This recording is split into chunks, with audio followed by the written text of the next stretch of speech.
بسم اللہ الرحمن الرحیم۔ السلام علیکم ورحمۃ اللہ وبرکاتہ۔ اے ایمان والو، تم پر روزے فرض کر دیے گئے ہیں جیسا کہ تم سے پہلی امتوں پر فرض کیے گئے تھے۔ ہمارے آقا اللہ تبارک و تعالیٰ کے پیارے حبیب حضرت محمد صلی اللہ علیہ وآلہ وسلم نے فرمایا کہ تم میں سے بہتر وہ ہے جس کے اخلاق اچھے ہیں۔ قرآن کریم میں اور نبی پاک صلی اللہ علیہ وسلم کے ارشادات میں اخلاقیات پر، پرہیزگاری پر بہت زور دیا گیا ہے۔ اخلاقیات جو ہیں اس میں میرے اور آپ کے مابین جو تعلقات ہیں وہ دکاندار اور گاہک کا تعلق ہو، وہ رشتہ داری کا تعلق ہو، وہ ہمسائیگی کا تعلق ہو، وہ دوران سفر کسی ہم سفر کے ساتھ، جو لوگ آپ کے ساتھ ٹریول کرتے ہیں گاڑی میں، بس میں، ٹرین میں، جہاز میں، پیدل، ان کا آپ کے ساتھ تعلق ہو، یعنی زندگی کے تمام تر مراحل جو ہیں وہ انسان اکیلے طے نہیں کرتا، بلکہ اس کے ساتھ دنیا ٹریول کر رہی ہوتی ہے۔ اب اس دنیا کے ساتھ آپ کے تعلقات کیسے ہیں یہ بتانا، اور ایمان والوں کو کہا گیا ہے کہ تم پر روزے فرض کر دیے گئے ہیں جیسا کہ پہلی امتوں پر بھی فرض تھے۔ یہ لوح محفوظ میں لکھ دیا گیا ہے۔ روزہ ہمیں بردباری، سادگی، حیا، پرہیزگاری، گفتگو میں،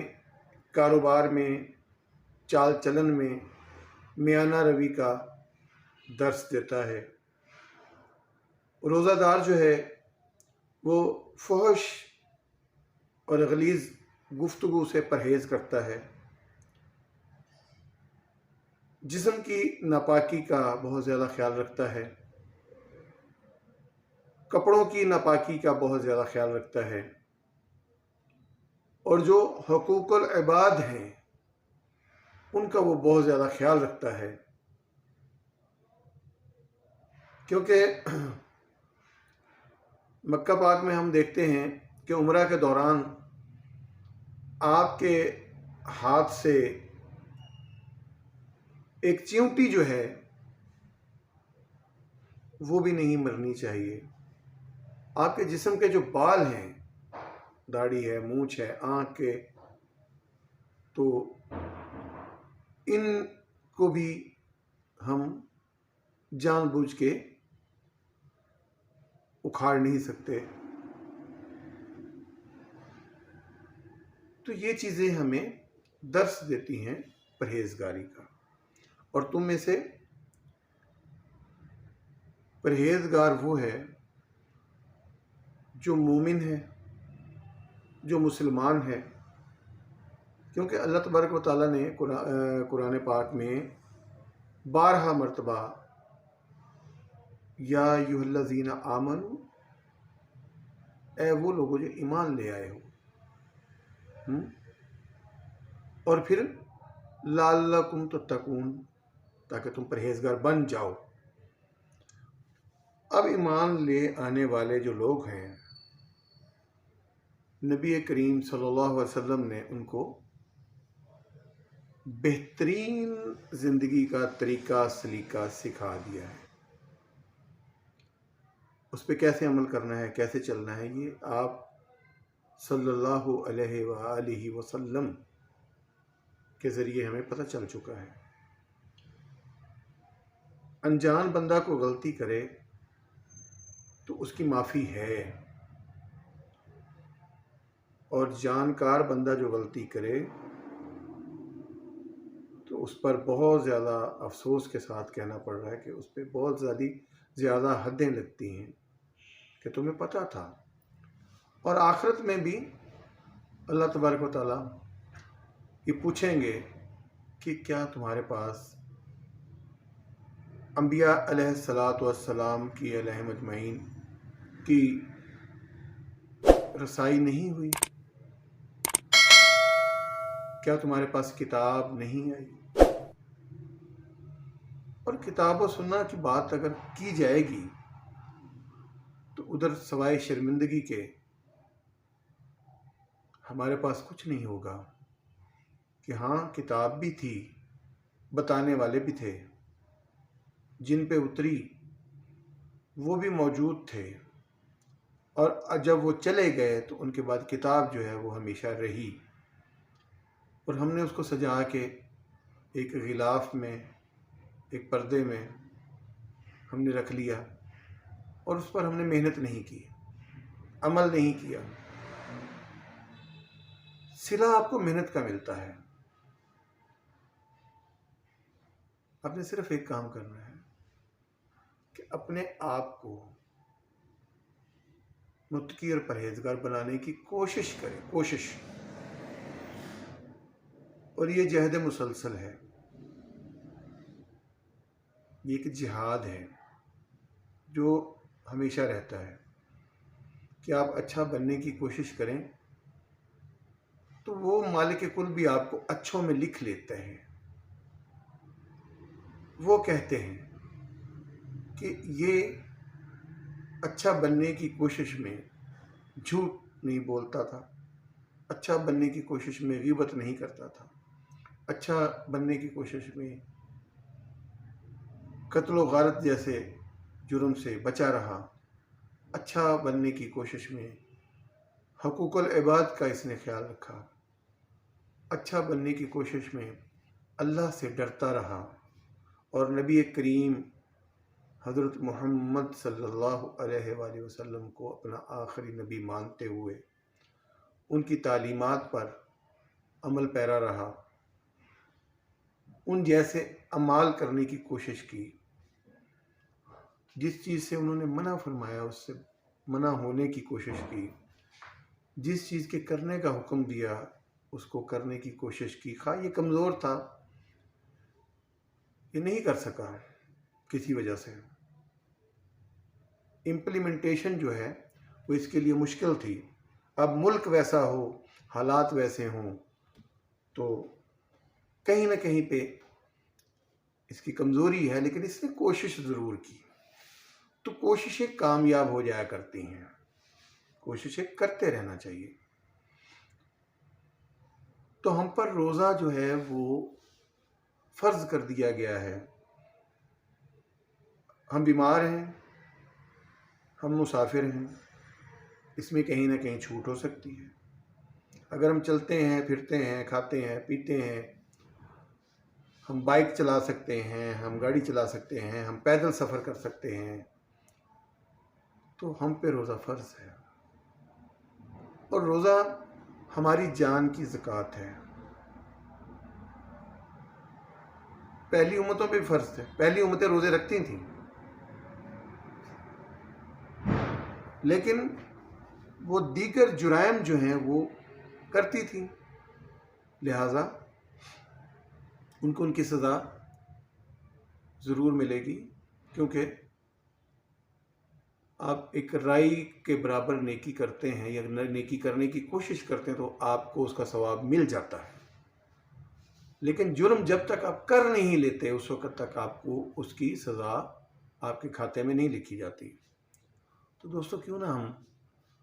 اپنے وطن عزیز پاکستان کے لیے، پاکستانیوں کے لیے، مسلمانوں کے لیے، اور جو ہماری اقلیتیں ہیں، غیر مذہب غیر مسلم لوگ موجود ہیں یہاں پہ، ان کے لیے ایسے بن جائیں کہ لوگ مثال دے کے کہیں کہ فلاں شخص جو ہے اس کا کردار اچھا ہے، اس کی گفتار اچھی ہے، اس کی رفتار اچھی ہے، آپ میں قول اور فعل کا تضاد نہیں ہونا چاہیے، جو کہیں وہ کریں، جو کر سکتے ہیں وہی کہیں، اور آپ کے اخلاق جو ہے وہ مکرم ہوں گے، اعلیٰ اخلاق ہوں گے، تو انشاءاللہ العزیز آپ کامیاب ہیں۔ آپ کو دنیا بھی پہچانے گی، آپ آخرت میں بھی پہچانے جائیں گے، اور آپ کے ماتھوں پر روشنی اور چمک جو ہے وہ بتا رہی ہوگی کہ یہ احکامات الہی اور احکامات محمد صلی اللہ علیہ وسلم پر عمل پیرا رہا، کیونکہ اللہ تعالیٰ نے کلام پاک میں فرمایا ہے کہ اطیعوا اللہ اطیعوا الرسول، اللہ اور اس کے رسول کی اطاعت کرو۔ تو میرا خیال یہ ہے کہ آج ہم نے جیسے پہلی امتوں پر روزے فرض تھے، ان کی طرح روزے تو رکھتے ہیں، لیکن وہ جرائم کرتے تھے، گناہ کرتے تھے، ہم بھی کرتے ہیں۔ آج کا تاجر ذخیرہ اندوز ہے، وہ روزے بھی رکھتا ہے، لوگوں کو دکھاوے کے لیے پیسہ بھی دیتا ہے، مال بھی دیتا ہے، بانٹتا ہے، عمرہ و حج جیسی سعادت بھی کرتا ہے، لیکن ذخیرہ اندوز ہے کہ میں سستی چیز لے کر مہنگے داموں اس غریب عوام کا خون چوستے اس کو دوں گا، میرا مال بڑھے گا، میرے بینک بیلنس بڑھیں گے، میری کوٹھیاں بڑھیں گی، میری کاریں بڑھیں گی، میرے نوکر چاکروں میں اضافہ ہوگا، میرے رشتہ داروں میں میری واہ واہ ہوگی، لیکن اس کو یہ نہیں پتہ کہ یہ جہنم کا ایندھن ہے۔ آپ کو آپ کے مال اور اولادیں جو ہے وہ قطعاً نفع نہیں دے سکتی۔ آپ کو اللہ تبارک و تعالیٰ کی ذات جو ہے وہ اس وقت کامیاب کرتی ہے، اس وقت آپ سے کام اچھے لیتی ہے جب آپ کے لیے فیصلہ ہو جاتا ہے کہ اس نے محنت کر کے ثابت کر دیا کہ میں نیک انسانوں کی طرح جن پر انعامات کیے، جن کو اللہ تبارک و تعالیٰ نے اپنے بندوں میں شامل کیا، میں ان جیسا بن جاؤں، بن کے دکھا دوں۔ اس نے کوشش کی، اللہ تبارک و تعالیٰ فرمائیں گے، اور پھر اس کو کہا جائے گا کہ تو اطمینان سے، نو ٹینشن، نو فکر،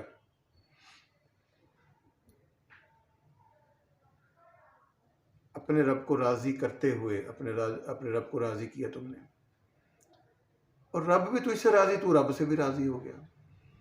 تو جنت میں چلا جا اور میرے بندوں میں شامل ہو جا۔ اور وہ بندے وہ جس کو ساری عمر اس نے مانگا کہ اہدنا الصراط المستقیم، وہ والا راستہ مانگا اس نے، کن کا؟ صراط الذین انعمت علیہم غیر المغضوب علیہم ولا الضالین۔ تو ایسے حالات میں اگر ان لوگوں کا راستہ جو ہے وہ ہم اپنائیں اور اللہ تبارک و تعالیٰ اور نبی کریم صلی اللہ علیہ وسلم کی فرمائی ہوئی باتیں جو ہیں وہ اگر ہم اپنے اوپر لاگو کرنے کی کوشش کریں تو انشاءاللہ العزیز ہم اپنی جان میں، اپنے مال میں، اپنے اہل و عیال میں، اپنے رشتہ داروں میں، اپنے دوستوں میں ایک سرخرو انسان کی طرح زندگی گزار سکیں گے، اور مرنے کے بعد، جانے کے بعد بھی ہمیں لوگ یاد کریں گے مثال دے کے کہ فلاں اچھا انسان تھا۔ اور مرنے کے بعد اگر آپ کی میت کے بعد لوگ آپ کو اچھے لفظوں میں یاد کریں تو وہ آپ کے یا کسی بھی انسان کے پاس ہونے کی دلیل ہے، کامیاب ہونے کی دلیل ہے، جنتی ہونے کی دلیل ہے۔ اور اگر آپ بڑے حاجی صاحب اور بڑے چودھری صاحب اور بڑے میاں صاحب اور بڑے فلاں بن کے تو لوگوں کا مال ہڑپ کر کے تو یہ سارا کچھ بننا چاہے تو ایسے ہو نہیں سکتا۔ رمضان المبارک کی برکتوں سے اپنے آپ کو پرہیزگار بنائیں، اور اپنے اخلاق کو بہت اچھا کریں۔ انشاءاللہ اگلی ویڈیو کے ساتھ دوبارہ میں حاضر ہوں گا۔ ہمارے اس چینل کو سبسکرائب کریں۔ یہ چینل آہستہ آہستہ ہم اس کو دینی بھی اور دنیاوی بھی دونوں طرح سے ہم آپ لوگوں تک اپنے پیغامات پہنچائیں گے۔ ضرور دیکھیں، اگر آپ کو ویڈیو اچھی لگے لائک بھی کریں، سبسکرائب بھی کریں، شیئر بھی کریں اور میرے لیے دعا بھی کریں۔ السلام علیکم ورحمۃ اللہ وبرکاتہ۔